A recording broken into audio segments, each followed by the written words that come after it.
Comment se fait-il que dans un continent où il y a autant de richesses, il puisse y avoir autant de pauvreté? Comment se fait-il que dans un pays où il y a autant de talents, ceux-ci soient obligés de fuir ou de se taire pour pouvoir soit ne plus exister chez eux, soit continuer à le faire parce qu'ils se mettent en danger s'ils prennent la parole? Et donc ceci n'est pas une solution d'avenir. Et lorsque les forces souveraines d'un pays se sont libérées, lorsqu'il reprend non seulement possession, parce que finalement, si on revient au droit international, il y a eu d'abord le droit des peuples à disposer d'eux-mêmes, et ensuite la souveraineté permanente sur les richesses naturelles, qui a été mise en place aussi par les Nations Unies et qui n'a pas toujours été respectée. Et à partir du moment où vous mettez cela en œuvre, vous pouvez répartir la richesse et vous pouvez faire participer. Et la façon, une fois encore, Monsieur le Premier ministre, je ne veux pas jouer les flags en or, mais la façon dont vous incarnez la jeunesse, dont vous avez été porté par la jeunesse au pouvoir, malgré...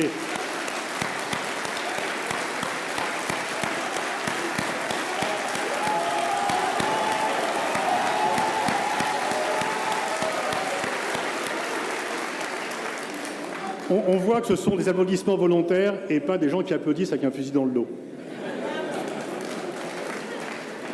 Donc la façon dont vous avez incarné cette relève en étant le représentant d'une jeunesse qui veut être souveraine aussi chez elle, eh bien, peut être un modèle par rapport au modèle gériatrique ou par rapport au modèle d'imposition du pouvoir par la force de gens qui, au nom de la souveraineté, veulent en fait uniquement garder le pouvoir par eux-mêmes et viennent au pouvoir par des coups d'État militaires, ce qui n'est pas non plus une option.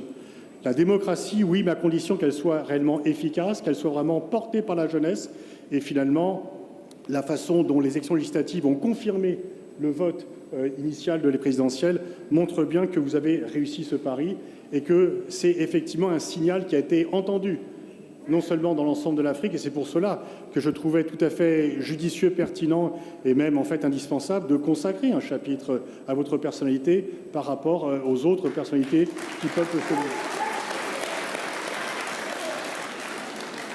Nous avons besoin de voix fortes qui représentent leur propre population et qui puissent s'opposer à la force, qui puissent s'opposer aux volontés de domination, qui puissent s'opposer au fait que la puissance donne des droits qui ne sont pas naturels et qui sont uniquement le ferment de divisions ultérieures et de violences ultérieures. Nous avons vraiment en fait besoin de développement, nous avons besoin de protéger l'environnement, nous avons besoin en fait par rapport à ce double défi d'avoir une population plus nombreuse dans le monde, de respecter l'environnement, mais aussi de permettre le développement parce que on ne peut pas dire ça y est, nous on s'est développé, maintenant arrêtez de le faire parce que vous allez mettre en péril la nature et l'environnement. Donc il faut aussi que la protection de l'environnement n'empêche pas le développement des pays qui sont partis après les autres pour cela. Et pour cela, effectivement, vous avez l'éducation parce que la souveraineté, elle est aussi intellectuelle. Il faut que vous forgiez vos propres concepts. Il ne faut pas se fermer au monde extérieur parce que sinon, le modèle, c'est la Corée du Nord qui n'est pas une vraie réussite en termes de succès économique et dialectique et populaire.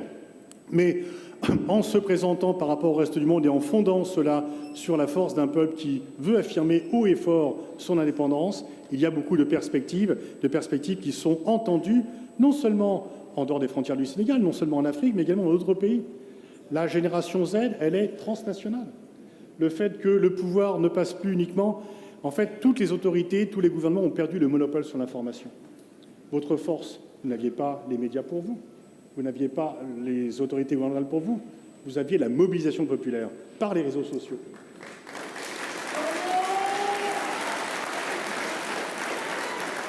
Et dans le monde actuel, je le dis puisque moi-même je suis un peu interdit des médias en France et heureusement j'ai les réseaux sociaux, eh bien en fait, grâce aux réseaux sociaux, chacun est non seulement récepteur d'informations, mais également émetteur d'informations. Cela permet une mobilisation sans avoir de fortune. Vous n'êtes pas obligé, si vous avez un discours qui correspond à l'intérêt général, si vous avez une politique qui rencontre les aspirations du monde et notamment de la jeunesse, eh bien les réseaux sociaux vous permettent de mobiliser très fortement. C'est aussi vrai au Sénégal qu'au Népal et qu'au Bangladesh et dans de multiples pays. Et ça, c'est une force dont ceux qui s'accrochent au pouvoir par la répression n'ont pas encore pris la mesure et qu'ils vont le sentir parce que c'est une force qui est irrépressible et qui va s'imposer partout. Et donc, c'est pour cela que je vais finir ma présentation. Merci encore de votre accueil. Je suis très honoré d'être là. Je vous souhaite bonne continuation. Et merci, Monsieur le Premier ministre, pour l'exemple que vous donnez à la jeunesse, non seulement africaine, mais dans le monde entier.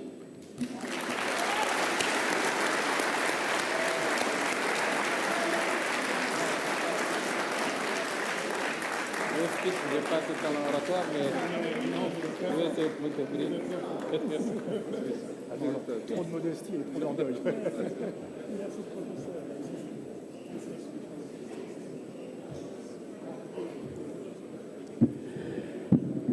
Dans les amphithéâtres, nous n'avons pas l'habitude d'être applaudis. Nous avons plutôt l'habitude de vivre le contraire. C'est pourquoi j'aimerais aussi qu'ils profitent de ce moment pour vivre des moments qu'ils ne vivent pas souvent avec les étudiants. Et qu'on l'applaudisse encore un peu plus fort que ça.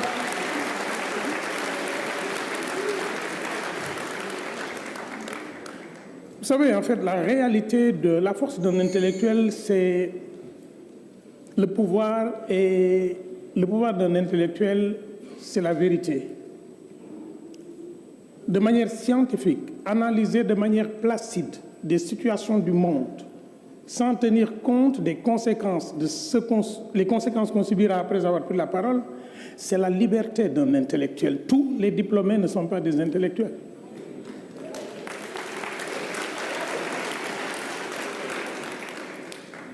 Être diplômé, c'est facile, hein? Mais devenir un intellectuel, c'est prendre en charge ce potentiel de savoir-là, le mettre au service des communautés pour les aider à sortir de leur torpeur et inquiéter. André Gide disait, quand on lui a demandé quelle est ta fonction, André Gide disait, inquiéter, tel est mon rôle. Il en est dont le rôle est de plaire, et il n'en est que de trop. Je me souviens bien que c'est un sujet de dissertation que j'avais donné à mes anciens élèves, dont 3 sont dans cette salle, Monsieur le Premier ministre. Je vous cite ou bien? Et je cite les notes que vous avez eues. Koumba Diallo, la PCA de Sorano, Youssouf le PCA des autoroutes, et Hassan Beng. Hassan, je vais donner ta note tout de suite. J'aime ce moment qui va suivre parce que c'est un moment où je me retrouve en classe à devoir donner la parole aux intervenants. Mais vous me permettrez, avant de saluer la présence de Monsieur le Président de l'Assemblée nationale, on me signale qu'il est arrivé. Monsieur le ministre de la Culture, vous avez quitté le Présidium pour respecter le protocole d'État. Merci beaucoup. Vous posez un acte culturel fort. Un acte de culture administrative, mais un acte culturel sénégalais. Très fort. waaye nag Serigne Touba de moom nee woon na lu diis diig lu woyof jóg. Quand il y a suffisamment de vent, ce sont les feuilles qui virevoltent. Mais on n'est pas là pour ça.